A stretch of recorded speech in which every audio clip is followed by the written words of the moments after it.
역사가 소용돌이 치고 있습니다. 우리나라, 우리 민족의 역사뿐 아니라 지금은 세계사, 자연사, 우주사가 다 급변하고 있습니다.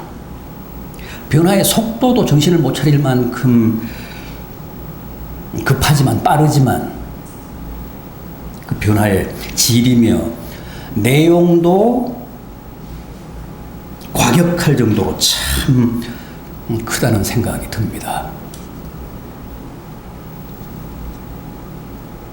그래서 오늘은 역사에 관한 말씀을 잠시 생각해 보려고 합니다. 혹 어떤 분들은 예수 믿는 사람들에게 무슨 역사 얘기가 필요한가? 뭐 그런 문제를 제기하실 수도 있는데 결코 그렇지 않습니다. 꼭 필요합니다. 대단히 중요합니다.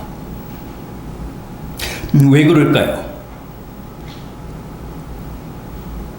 이미 여러 해 전에 돌아가셨습니다마는 현대 신학자 가운데 아주 유명한 분입니다. 독일 사람인데 볼프하르트 판넨베르그라는 분이 있습니다. 그분은 오펜바룽 알스 게시시테, 역사로서의 계시라는 말인데 그 말로 유명해진 분입니다. 세계적인 명성을 얻은 분입니다. 오펜바룽 알스 게시시테, 역사로서의 계시. 하나님의 계시가 역사로 나타난다는 거예요. 역사가 하나님의 계시의 최대 장이라는 겁니다. 하나님의 자기 계시의 가장 큰 도구라는 거예요. 계시가 뭡니까? 하나님의 뜻, 하나님의 명령이 인간들에게 전달되는 사건이잖아요. 계시.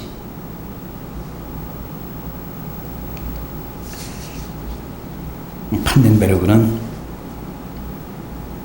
신구약 성경에 나타난 이스라엘의 역사, 그리고 그 이후 교회사 같은 구속사뿐만 아니라 인류사, 자연사와 같은 세속사를 통해서도 하나님이 우리에게 계시하신다.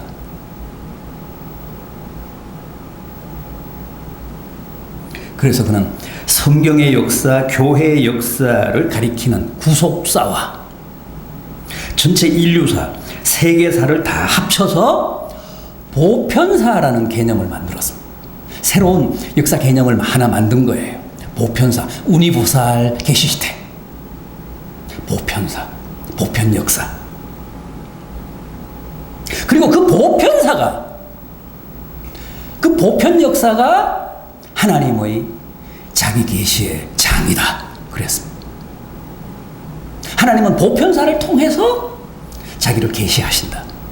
구속사만이 아니라 인류사, 자연사, 이 우주사를 통해서 또 하나님이 자기를 계시하신다는 거예요.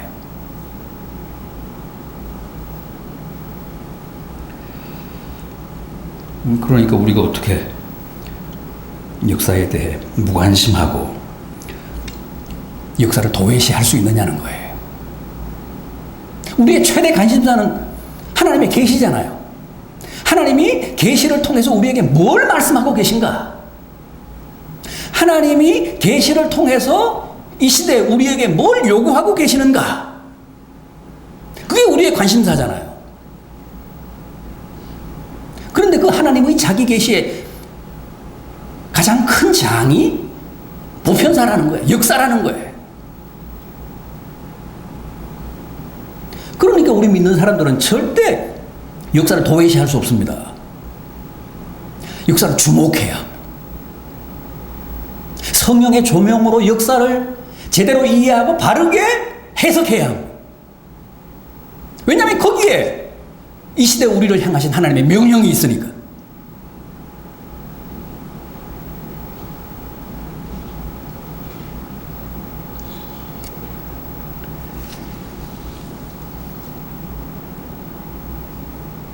하나님이 우리에게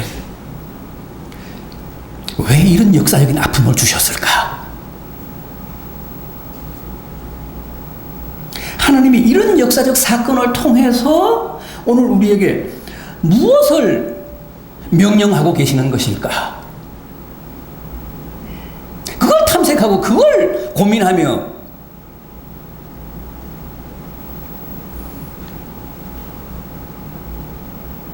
찾고자 하는 게 우리 그리스도인들의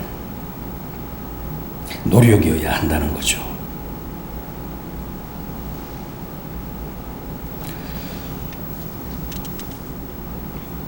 우리가 잘 아는 마르다와 마리아 얘기 한번 봅시다. 마르다와 마리아 얘기 우리가 잘 아는데 그걸 우리가 어떻게 해석합니까? 어떻게 이해합니까?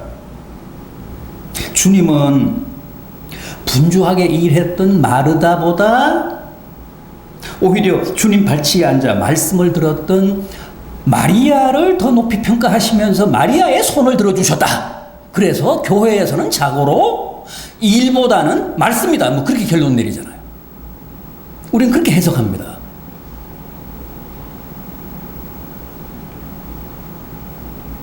그런데 사실 그 사건, 그 얘기의 주제는 그런 게 아닙니다. 일이냐 말씀이냐가 아닙니다. 오히려 역사의식이고 역사 감각입니다.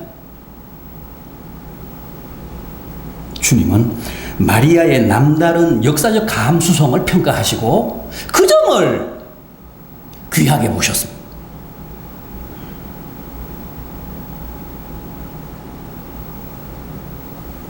평소 같으면 마리아가 오히려 더 이상하잖아요. 평소 같으면 내 집에 오신 손님을 대접하기 위해 분주했던 마르다가 정상이잖아요. 훨씬 더 상식적이잖아요. 그러나 그때는 일상적인 때가 아니었습니다. 비상한 때였습니다. 주님의 십자가가 지금 며칠 안 남았습니다. 주님의 마지막 방문입니다. 그때 주님이 하신 말씀은 그야말로 유언입니다. 그때에 대한 뛰어난 감각을 가지고 마리아는 뭘 주방에서 뭐 준비해서 이렇게 대접하기보다는 주님을 떠나지 않고 주님 발치에 앉아서 끝까지 주님의 말씀을 들었던 겁니다. 그런데 마르다는 그 때에 대한 감각이 없었던 거예요. 그저 또 한 번의 방문쯤으로 알고 내 집에 손님이 오셨으니까 부지런히 손님을 대접하는 게 옳다. 그러고 이제 주방에서 열심히 일했던 겁니다.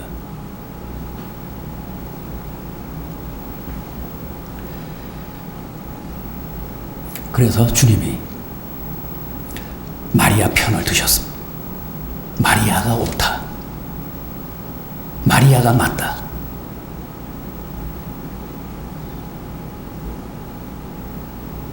그런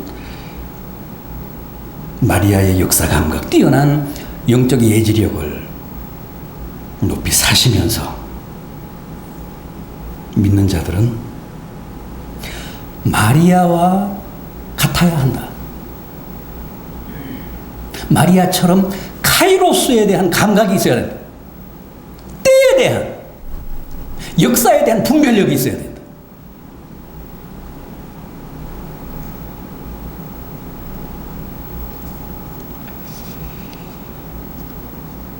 자, 그럼 역사 얘기를 할 때 우리가 가장 먼저 제기하는 역사의 주체 문제를 한번 생각해 보겠습니다.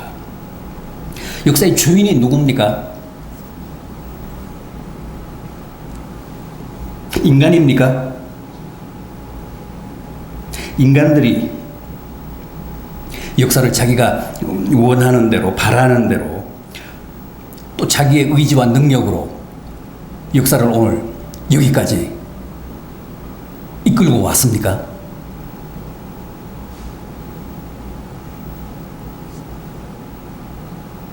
앞으로도 인간이 자기 재주로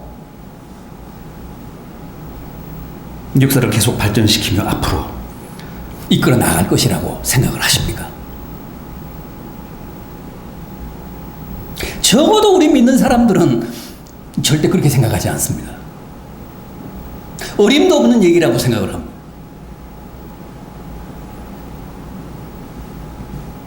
우리는 당연히 하나님이 역사의 주인이시고 역사의 진정한 주체라고 믿습니다. 왜요? 하나님이 시간을 창조하셨으니까.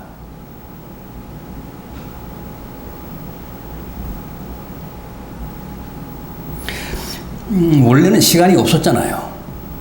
뭐만 있었습니까? 하나님의 시간인 영원만 있었습니다.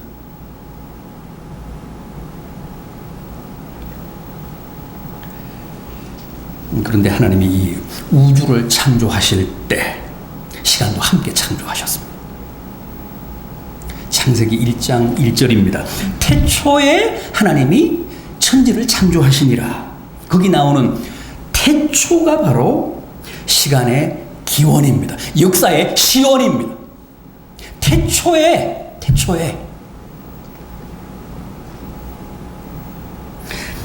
원래는 시간도 없고 그래서 시작도 없고 끝도 없는 영원뿐이었는데 하나님이 시간 안의 존재인 이 우주와 인간을 창조하시기 위해 먼저 시간과 역사를 창조하셨습니다. 그 구체적인 시점이 바로 창세기 1장 1절에서 말씀하는 태초입니다. 태초에 베레시트, 히브리 말로 베레시트, in the beginning, 독일 말로 im Anfang.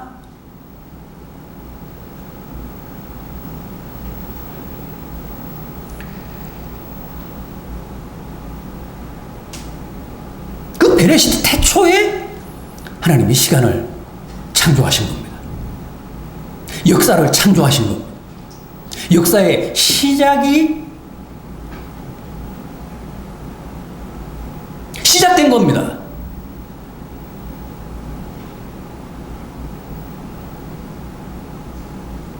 우리는 하나님의 창조 사역 그러면 이 우주와 그 안에 담긴 만물만 생각하는데 그렇지 않습니다. 실제는 시간을 먼저 창조하셨습니다. 역사를 먼저 창조하셨습니다. 태초에라고 하는 말이 원초적인 시간 안에서 그런 뜻입니다. 원초적인 시간 안에서 막 창조하신 그 시간 안에서 막 출범한 역사 안에서 하나님이 이 우주를 창조하시니라 그런 뜻입니다. 태초에 베레시트.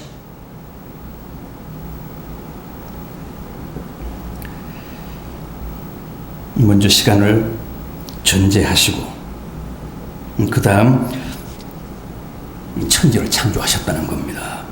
창세기 1장 1절이 그런 뜻입니다. 태초에 하나님이 천지를 창조하시니라.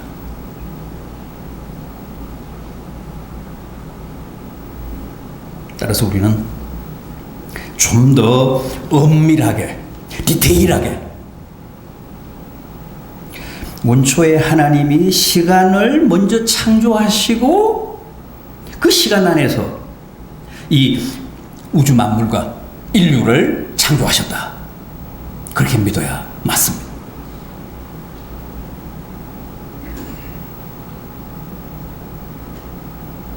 그래서 역사는 하나님의 것입니다. 원래 없던 것을 하나님이 창조하셨기 때문에 이 역사에 대한 시간에 대한 소유권은 주권은 전적으로 하나님께 있습니다. 하나님이 역사의 주체십니다.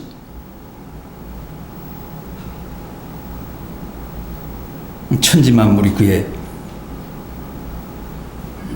창조물이듯이 천지만물이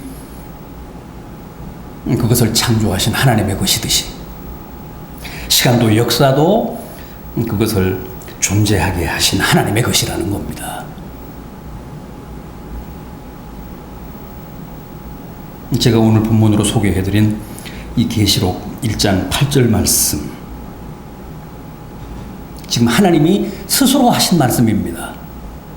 나는 알파와 오메가다. 무슨 뜻입니까? 알파는 헬라어, 신약 성경에 기록된 언어인 헬라어 알파벳의 첫 자입니다. 오메가는 24번째 마지막 그 알파벳입니다. 따라서 하나님이 나는 알파와 오메가라고 하신 것은 나는 처음과 마지막이요, 창조와 종말이요, 역사의 시작과 마지막 심판이다, 그런 뜻입니다.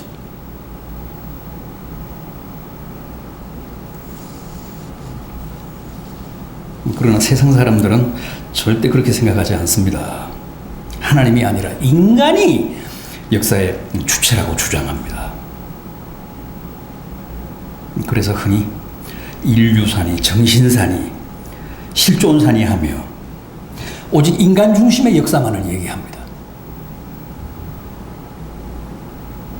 물론 하나님이 인간을 역사라는 무대에 주역으로 세운 것은 사실입니다.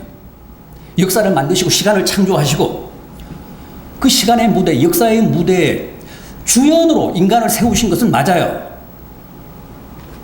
그럼에도 그게 곧 인간이 역사의 주인이라는 뜻은 아닙니다.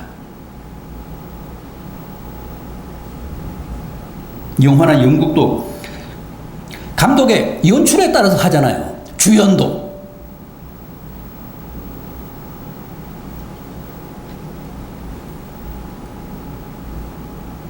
주연이라고 해서 자기 멋대로 하면 안 됩니다. 연출자는 엄연히 따로 있습니다. 그럼에도 현대사상, 특히 실존주의는 인간이 역사의 주인이라는 사실을 강조합니다. 오로지 인간 중심의 세계관, 인간 중심의 가치관을 역설합니다. 그게 실존주의입니다. 인간이 이 우주와 역사의 진정한 주인이라고 합니다. 주체라고 합니다. 그렇지 않습니다. 어림도 없는 얘기입니다. 역사는 인간의 의지가 아니라 오직 하나님의 뜻에 달렸습니다. 알파와 오메가 되신 하나님의 손에 의해 요리됩니다.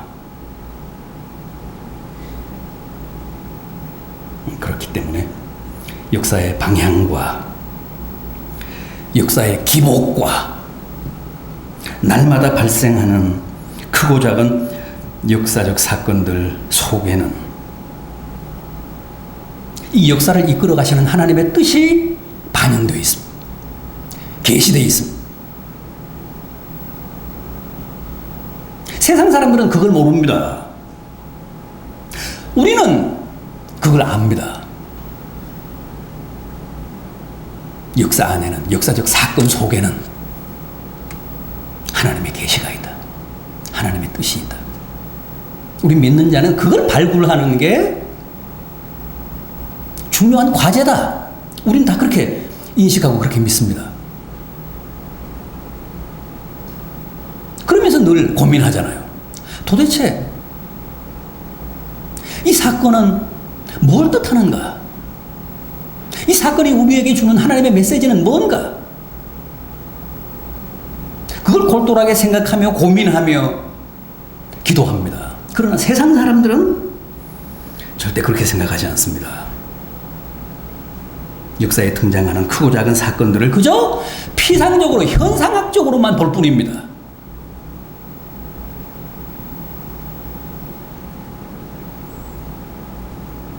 그 사건 배후에 있는 하나님의 뜻이 무엇인지는 절대 알 턱이 없습니다. 그러나 우리는 모든 게 우연이 아니고 다 필연이다. 거기에는 무엇이든 반드시 하나님의 계시적 의미가 있다. 그 사건을 통해 이 시대 우리에게 전달하려는 하나님의 메시지가 있다. 우리가 둔감해서 그렇지. 우리의 영적인 감각이 무디어서 그렇지. 우리의 영성이 투명하면 하찮은 사건을 통해서도 하나님의 음성을 들을 수 있다는 거예요. 그 사건을 통해서 계시하시는 하나님의 뜻을 분별할 수 있다는 겁니다. 반푼에 팔리는 참새 한 마리도 하나님의 허락 없이는 떨어지지 않는다고 했잖아요.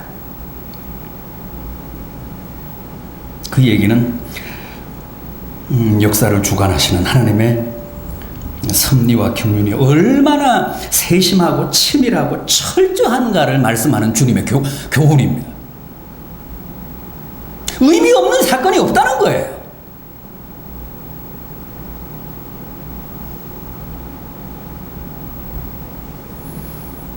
우리가 의미 없는 사건으로, 하찮은 사건으로 치부해서 그렇지.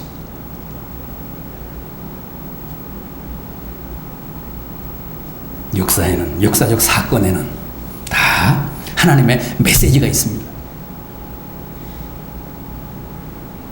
들을 귀 있는 사람만 듣습니다. 볼 수 있는 눈을 가진 사람만 봅니다.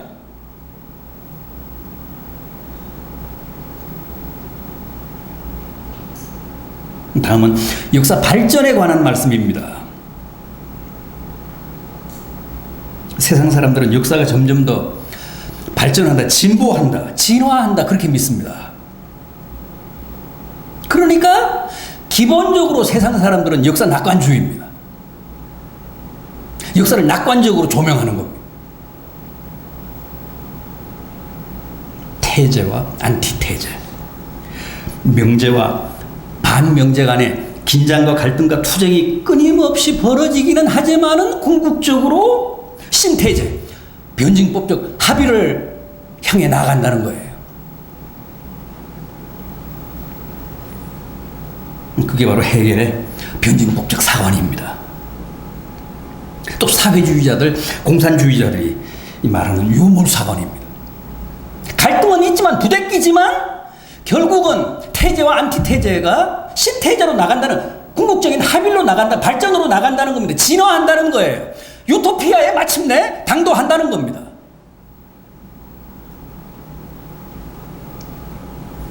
물론 성경도 변증법적인 역사 발전을 말하는 사람들처럼 역사가 우여곡절을 겪지만 궁극적으로는 앞으로 나아간다고 가르칩니다. 그게 성경이 말하는 사관이기도 합니다. 해겔이 신학도였잖아요. 해겔의 변증법적 사관이라는 게 사실은 성경의 역사관을 원용한 겁니다. 그래서 유사점이 많습니다. 아버지도 할아버지도 다 목사였잖아요.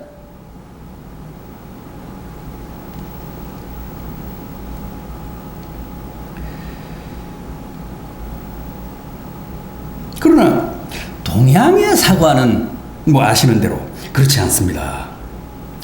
역사와 시간이라는 게 앞으로 나가지 않고 어떻게 하죠?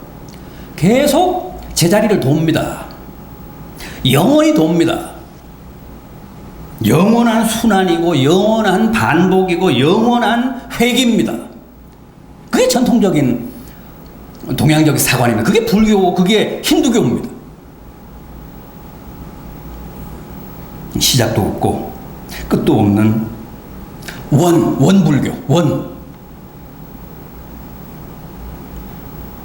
그래서 지극히 정태적입니다. 그러나 성경의 사관은 시작에서 끝으로, 창조에서 종말로, 알파에서 오메가로 끊임없이 나아가기 때문에 대단히 역동적이고 모험적이고 투쟁적이고 진취적이고 전투적입니다.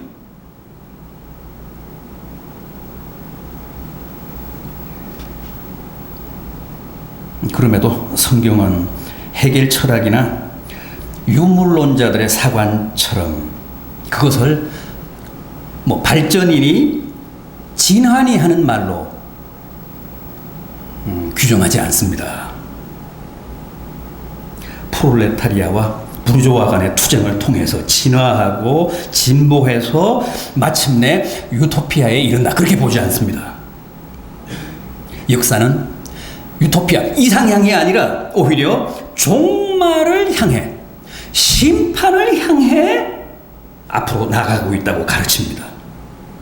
그런 의미에서 이 성서적 사관은 진보적 사관이나 유물론적 사관, 진화론적 사관처럼 낙관적인 사관이 아니라 오히려 위기적인 사건입니다.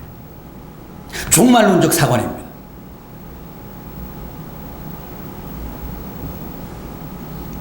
역사가 알파에서 출발해서 오메가에 이르면 역사의 주인이신 하나님이 그간의 역사의 과정과 내용을 엄정하게 결산하고 심판하시기 때문에 누구든지 제대로 살아야 된다는 거예요.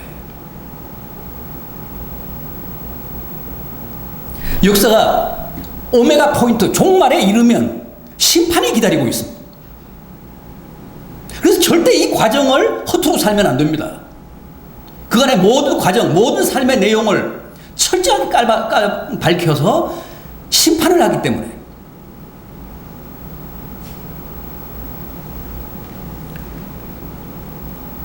늘 종말을 준비하며 종말에 있을 심판을 대비하며 긴장해서 살라고 합니다. 그래서 기독교의 사과는 낙관적이지 않습니다.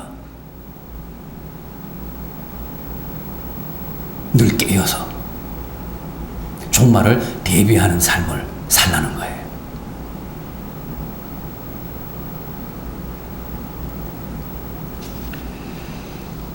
자, 그렇다면 이번에는 하나님의 역사의 주인 되심을 부정하는 사람들의 사관이 구체적으로 그들의 삶에 어떻게 반영되고 그들의 삶을 평소에 어떻게 규정하는지 한번 확인해보고 마치도록 하겠습니다. 우선 물질적인 삶입니다. 역사의 주인이 사람이고 역사는 유토피아를 향해 점점 더 발전하고 진화해 가고 있다고 믿는 사람들의 특징은 철저하게 그 삶이 물질적이라는 거예요. 그들은 오로지 육적인 삶에만 몰두합니다. 하나님의 심판을 믿지 않았던, 하나님이 역사의 주인이시다라는 사실을 인정하지 않았던 노아 시대에 많은 사람들은 노아가 방주에 들어가는 날까지도 여전히 어떻게 살았다고 했죠? 먹고 마시고 장가가고 시집가며 오로지 물질적인 삶에만 탐닉했다고 합니다.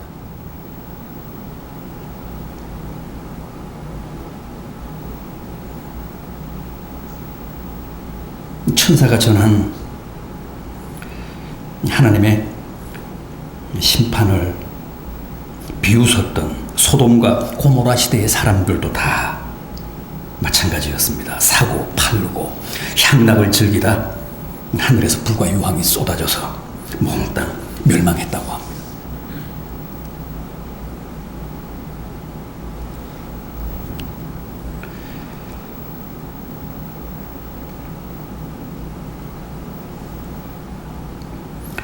여러분, 반드시 역사의 주인이신 하나님이 역사를 마무리하십니다.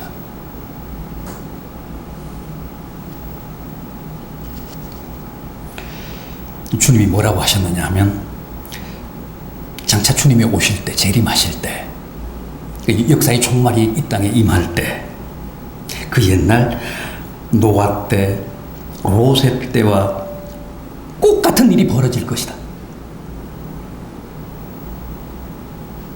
그렇게 경고하셨습니다.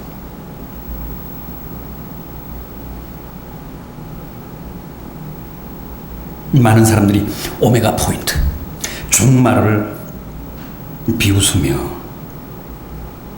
제멋대로 먹고 마시고 장가들고 시집 가다가 결국은 마지막 종말을 맞을 것이라고 했습니다. 옛날 소돔 시대처럼, 노아 시대처럼 세상의 많은 사람들이 그렇게 종말을 맞게 될 것이라고 하셨습니다.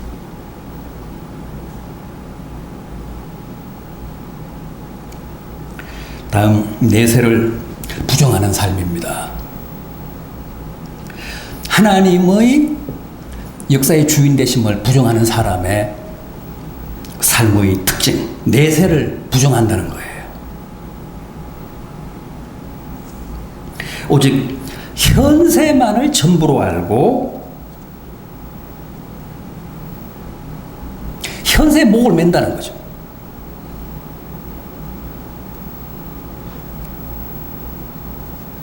당연한 얘기입니다.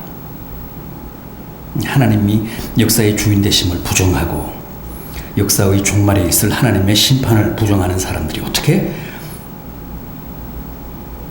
내세를 인정하고 믿을 수 있겠습니까? 그들은 내세를 비웃으며 오로지 현세만을 위해서 삽니다. 그들의 안중에는 오직 인간 중심의 현세만 있을 뿐입니다. 절대 영원한 내세는 없습니다. 여러분, 사람들이 왜 향락과 도락과 쾌락에 빠질까요? 다 이 세상 이생이 전부라고 믿기 때문입니다. 죽기 전에 조금이라도 더 즐기자, 이거 아닙니까? 그게 쾌락주의잖아요. 죽으면 모든 게 끝난다. 살아있을 때 열심히 즐기자.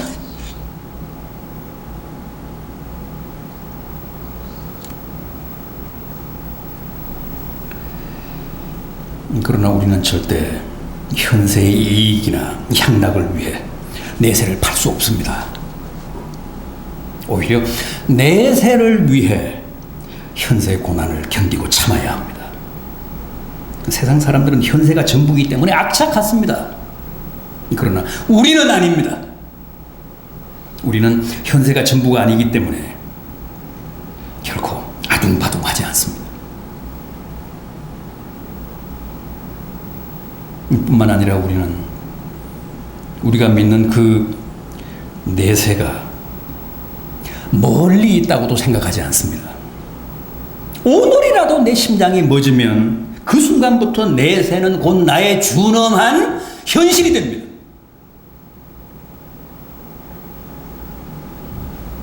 그래서 우리는 내세야말로 늘 우리 가장 가까이에 있다. 그렇게 믿고 종말론적인 삶을 삽니다.